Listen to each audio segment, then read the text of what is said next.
Di bawah garasi, di tengah kebun.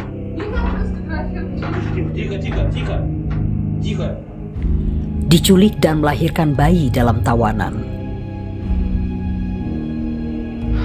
Це ж було страшніше.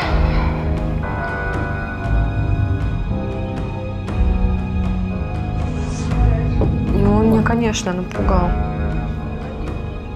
Но все равно я вот... Ini adalah Katya dan Lena.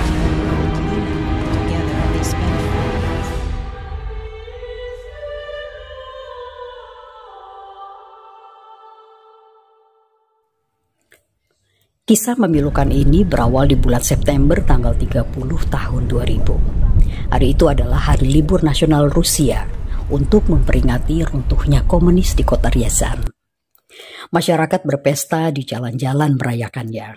Mereka menggelar disko di tempat terbuka, di mana di sana mereka berdansa, minum, having fun lah. Jauh-jauh hari, Katya Martinova, baru 14 tahun, sudah kepingin sekali bisa ikut pergi ke pesta disko itu. Karena event itu ada di area terbuka. Cuma di situ kesempatannya bisa pergi ke disko. Karena kan nggak mungkin dia bisa masuk ke klub-klub malam karena masih kecil. Nah, Katya bilang ke kakaknya, Anya, kalau dia ingin ikut pergi. Tapi kakaknya akan pergi bersama teman-teman seumurannya. Lalu Anya pun bilang ke temannya, Lena Simakina, 17 tahun, untuk menemani adiknya pergi ke disko. Itu disko pertama bagi Katya, pengalaman yang gak akan mungkin bisa dia lupakan.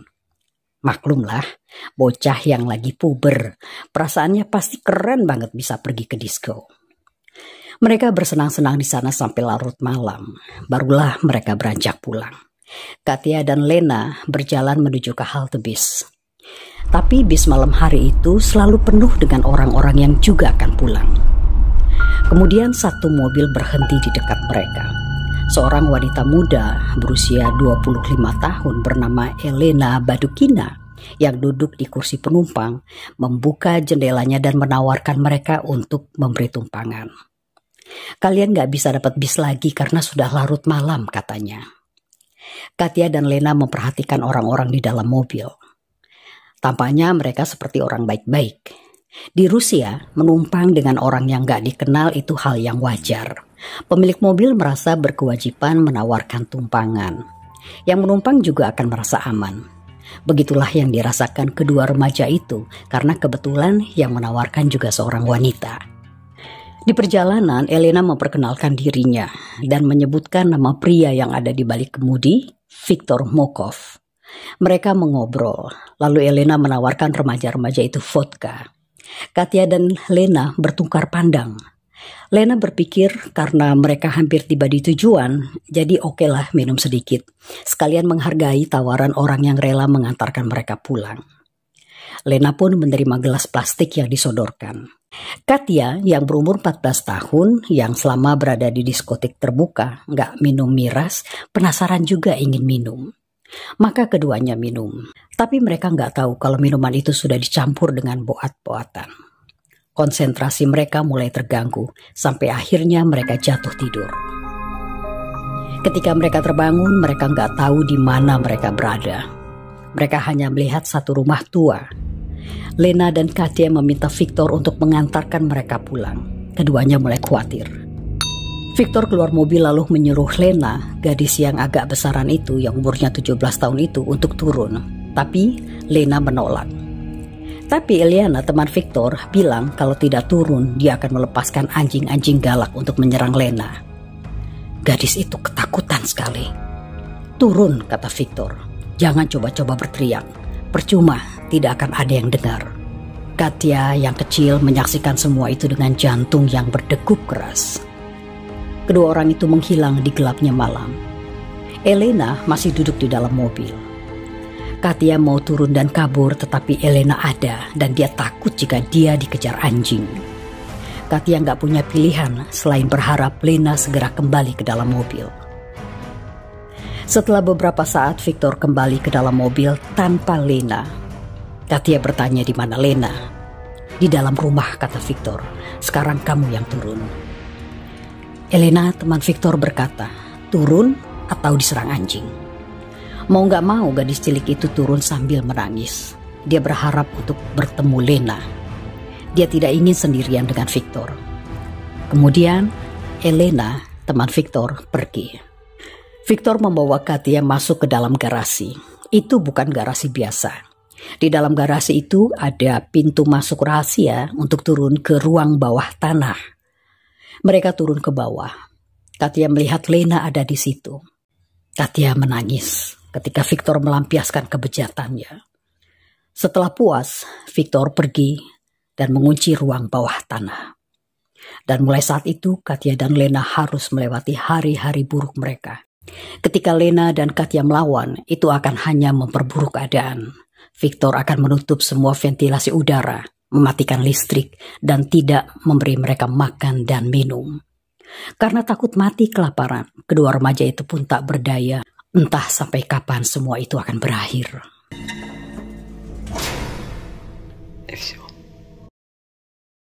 Sementara itu, setelah event disko jalanan itu usai, orang tua Lena dan Katia bertanya-tanya kenapa anak-anak mereka tak kunjung pulang. Hari Minggu itu, setelah sampai siang hari, Katia belum juga pulang. Irina memutuskan untuk melapor kepada polisi. Polisi berterus terang dan memberikan skenario terburuk. Jika anak-anak itu diculik untuk di Root Park, biasanya setelah itu mereka akan dihabisi. Karena kalau mereka ditangkap dengan pasal Root Park, si pelaku tahu benar kalau di penjara nanti dia akan dibenci dengan napi-napi lainnya. Apalagi kalau korbannya itu adalah anak-anak. Itu sebabnya besar kemungkinan Katia dan Lena akan dihabisi. Polisi benar-benar gak punya harapan. Sementara di ruang bawah tanah, Lena menggores di dinding dengan kunci apartemennya, menuliskan tanggal mereka masuk ke dalam ruang bawah tanah. Tanggal 30 September sampai 7 Oktober. Setelah itu, Lena berhenti menggores karena dia tidak tahu kapan dia akan keluar dari sana. Setahun sudah berlalu. Katia sudah berumur 15 tahun dan Lena 18 tahun. Setiap hari mereka harus meladeni keinginan Victor. Kalau mereka melawan, mereka tidak akan diberi makan. Lubang ventilasi udara akan ditutup, lalu Victor akan melemparkan gas air mata ke dalam ruangan pengap itu. Dan tidak sampai di situ, Katia dan Lena juga akan menderita pukulan-pukulan. Ketakutan mereka akan bertambah lagi dengan pikiran bagaimana jika mereka mengandung. Dan akhirnya, kekhawatiran itu menjadi kenyataan pada Lena. Katia dan Lena mencoba berpikir positif. Mereka menghayal, semoga kehamilan Lena ini bisa mereka manfaatkan untuk mencari pertolongan apabila Lena pergi memeriksa kandungannya ke klinik. Tapi hayalan tinggal hayalan. Lena menjalani masa kehamilannya hanya di ruang bawah tanah saja. Tak ada keinginan Victor untuk membawa Lena ke klinik. Dia cuma membawakan buku-buku manual mahasiswa kedokteran untuk membantu persalinan. Victor bilang kepada Lena dan Katia, mereka harus membaca buku itu agar mereka tahu harus berbuat apa jika saatnya Lena melahirkan. Katia yang berumur 15 tahun ditugaskan untuk menjadi bidan. Tibalah hari kelahiran. Lena dan Katia begitu gugup menghadapinya. Mereka nggak tahu apa-apa soal melahirkan. Namun proses kelahiran berjalan begitu cepat.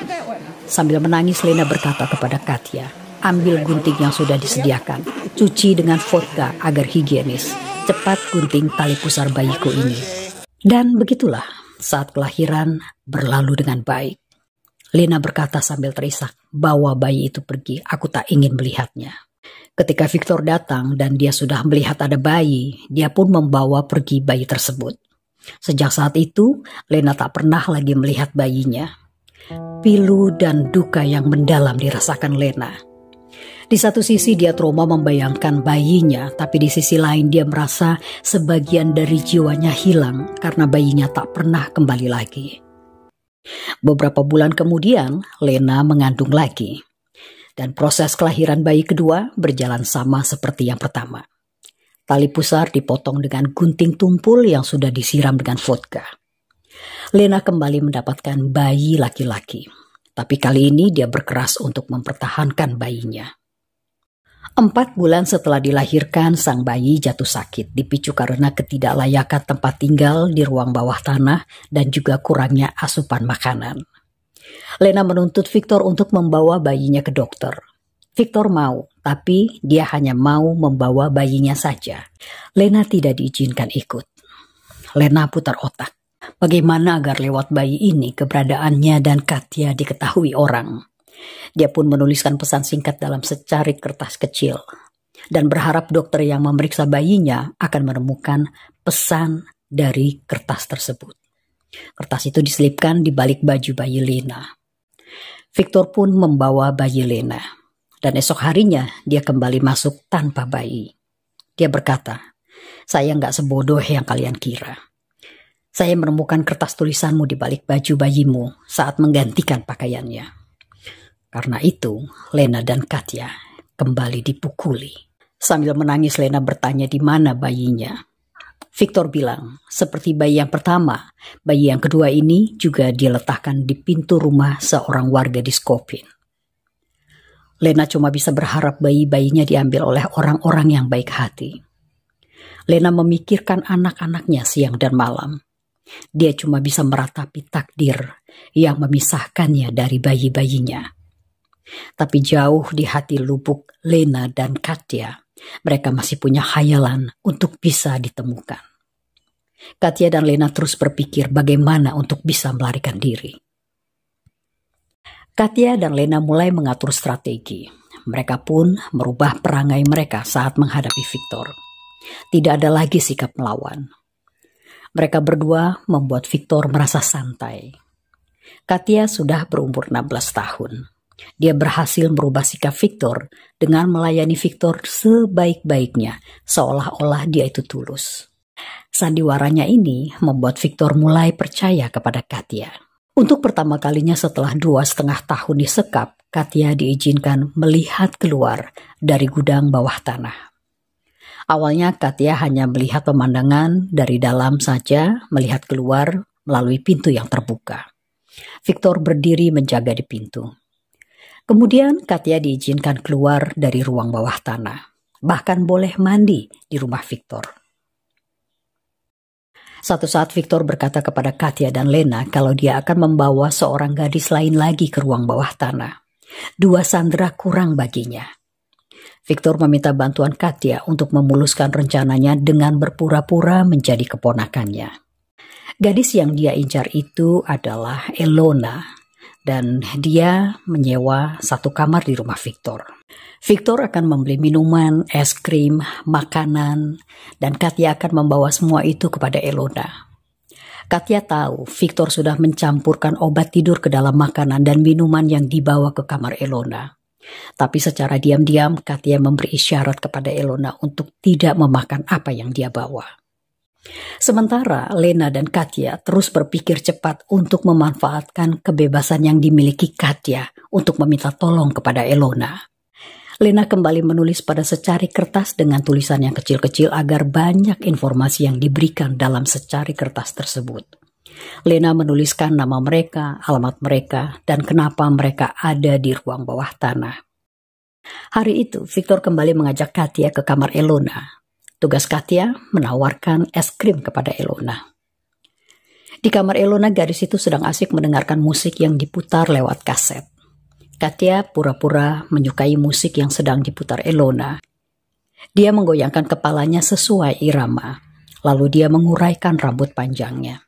Gerakan ini sebenarnya untuk mencabut kertas yang diselipkan di dalam rambutnya dan secara diam-diam dia masukkan ke dalam kotak kaset yang sedang diputar Elona. Dan berharap Elona akan menemukan surat itu saat menaruh kaset yang diputar di dalam kotaknya. Saat Victor dan Katya meninggalkan kamar Elona menemukan kertas itu dan membacanya. Elona langsung keluar rumah itu dan menelpon polisi. Tanggal 4 Mei 2004, polisi menyergap Victor di rumahnya. Victor nggak bisa berkelit. Kemudian dia membawa polisi ke ruang bawah tanah. Itulah hari pembebasan bagi Lena dan Katya. Hari yang ditunggu-tunggu selama hampir 4 tahun. Mereka ditawan di ruang bawah tanah. Lena sedang mengandung untuk yang ketiga kalinya.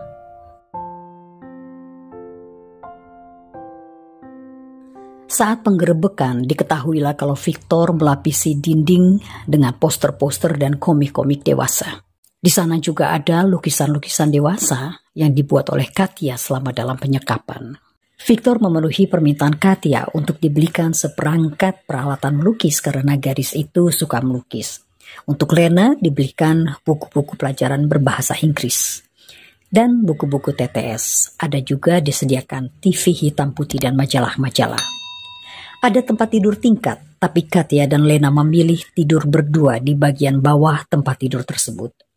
Tidak ada tempat untuk MCK, cuma disediakan ember plastik untuk BAB atau BAK. Kertas dari majalah-majalah digunakan sebagai tisu untuk membersihkan diri. Irina Martinova terkejut ketika menerima telepon dari polisi kalau anaknya dan Lena sudah ditemukan dalam keadaan hidup. Katia berkata, "Bu, please, jangan nangis. Sudah terlalu banyak air mata. Aku tidak ingin melihat air mata." Irina memeluk putrinya sambil berusaha menahan air mata. Sementara Lena, ketika melihat orang tuanya datang, dia tidak bisa menahan dirinya untuk berlari menyambut kedua orang tuanya. Demikian juga orang tuanya. Mereka berpelukan lama dan air mata tak berhenti mengalir. Viktor Mokov lahir 20 Juni 1950 di Skopin, Ryazan, Rusia, diringkus polisi tanpa perlawanan. Ibunya yang tinggal bersamanya tak habis pikir kenapa Viktor melakukan kejahatan itu. Dia seorang sarjana berpendidikan. Kenapa dia bisa melakukan hal sebodoh itu? Dia bahkan gak merokok, kata ibunya. Bahkan polisi juga sulit percaya karena Viktor pernah mendapat penghargaan di era Uni Soviet. Tapi nyatanya dia sudah berhasil membangun ruang bawah tanah untuk menyekap Katia dan Lena. Viktor nggak punya track record yang bagus dalam hal relationship dengan wanita. Viktor pernah menikah tapi pernikahannya cuma bertahan 3 bulan. Istrinya menceraikannya. Sejak itu Viktor agak canggung bertemu dengan wanita. Viktor orang yang kaku, yang susah cair saat mengobrol. Sesekali dia jalan keluar kencan dengan wanita, tapi kemudian wanita itu tidak pernah mau lagi jalan dengannya. Jadilah Viktor seorang yang kesepian. Untuk mengatasi hal itu, maka timbullah solusi jahat agar kesenangannya terpenuhi. Tetangga menyaksikan Viktor menggali tanah untuk membuat ruang di bawah garasi di kebunnya. Ibunya heran kenapa dia membangun ruang di bawah tanah. Dia bilang untuk kita berlindung apabila ada badai salju atau musim dingin yang panjang. Setelah semua ready to use, pergilah Viktor mengintai siapa yang bisa dia sekap di sana. Katia dan Lena jatuh masuk perangkapnya selama hampir 4 tahun. Di pengadilan, Viktor berkelit kalau dia memang menculik dan menyekap Lena dan Katia. Tapi dia bilang dia mengurus anak-anak itu dengan baik, tidak kekurangan sandang pangan. Orang tua Lena bersaksi, kamu sudah menghancurkan masa depan Lena dengan begitu lama menyekapnya sampai mengandung 3 kali. Putri saya nggak butuh sandang pangan darimu, karena sebagai orang tua kami masih sanggup melakukannya, katanya geram. Hakim tidak terkesan dengan bullshit story yang Viktor coba jual di ruang sidang. Dia mendapatkan hukuman 17 tahun dan dikirim ke penjara Serbia. Dan wanita yang menolong Viktor menculik, Elena Budakina, mendapat vonis 5,5 tahun. Lena dan Katia sempat ditangani psikiater untuk menghilangkan traumatis mereka. Tapi mereka cuma datang pada jadwal pertama saja. Setelah diberi pil tidur untuk menenangkan diri, kedua gadis itu menolak untuk kembali ke konseling. Apa yang membuat kedua wanita itu begitu strong? Katia bilang, dia tidak mau disebut sebagai victim atau korban. Aku tidak merasa kasihan pada diriku sendiri. Aku selalu percaya diri dan itu membantuku untuk move on. Baik Katia dan Lena sudah menikah dan kini menjalani hidup normal. 17 tahun berlalu, Viktor Mokov sudah selesai menjalani hukuman.